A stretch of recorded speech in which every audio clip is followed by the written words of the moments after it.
Guys, brown out dito sa amin. Pero tingnan nyo, meron pa rin kaming ilaw. Tapos, nagamit na namin ngayon yung binili kong backup sa wifi. Ito siya. Ayan o. 300 plus ko lang yan nabili. So, ayan. Nakita nyo naman. Gumagana pa rin yung wifi namin kahit wala kaming kuryente. So, yan. Sobrang useful. Abidos nga pala yung pangalan yan. Ayan. O, diba? Ito yung ilaw na nagtatrending ngayon sa TikTok na kahit wala siyang saksak or kahit hindi mo siya isaksak ay iilaw pa rin siya. Testing natin. Dito ito sa balat ko ha.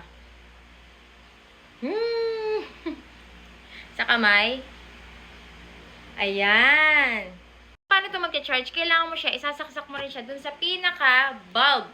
So, dun siya magsasaksak kasi nga ito ay isang emergency light. Hindi ito parang flashlight na dadalhin mo kung saan-saan or i-charge mo sa power bank. Ito po ay kailangan mo isaksak dun talaga sa saksakan ng bulb. Ito ay magagamit mo sa emergency kapag nagkaroon ng biglaang brownout sa inyo. For example, bigla nagkaroon ng brownout.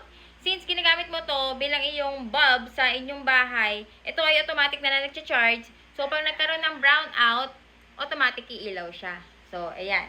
So, lahat ng kapitbahay niyo walang ilaw pero kayo, meron pa rin. So, tumatagal ito ng mga 3 hours sa pagka nagkaroon ng emergency na brownout. So, ganyan siya guys. Kahit walang power, hindi kami kinakabahan. Tuloy ang work from home kasi buhay pa rin yung internet namin dahil dito sa UPS na to. Mas maganda to gamitin as power backup ng modem nyo kaysa sa power bank kasi ito automatic na siya magpa-power supply. Kaya ayan, kahit brownout nakakapag-work pa rin ako, madali lang tong i-setup. Ayan, dalawa lang yung cable niya. May battery indicator din tapos ito kaya naka-red siya kasi brownout niya. Pwede rin siyang power supply na CCTV nyo. Pwede nyo na tong iwan nakakonect dito 24/7 kasi may overcharge protection naman siya. Kung gusto nyo matagal malobat itong 20k mAh yung sa akin, tumatagal to 10 to 11 hours.